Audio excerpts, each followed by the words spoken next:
witnessed heightened police activities late on Friday night as Vigilante and murder-accused Puneeth Kerehalli was arrested by the Bannerghatta Police. According to reports, the arrest was carried out under the guidance of Bengaluru Rural Superintendent of Police following allegations that Puneeth was involved in harassment and intimidation of migrant workers in parts of the city. The arrest took place within the Bannerghatta police station limits, after which authorities deployed additional police personnel as a precautionary measure to maintain law and order. Sources say that soon after news of the arrest spread, supporters of Puneeth attempted to gather near the police station. However, police swiftly intervened and prevented them from entering the premises, avoiding any untoward incidents. Officials have confirmed that the situation remains under control and further investigation is currently underway.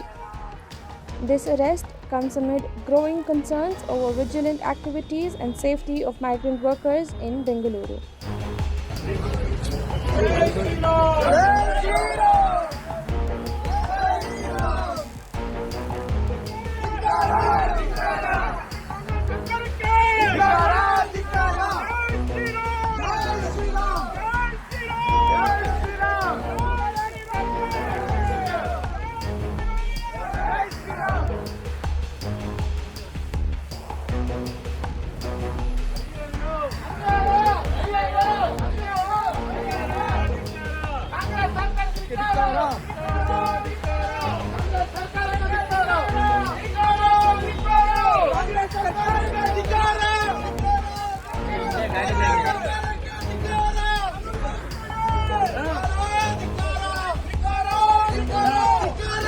Vigilante!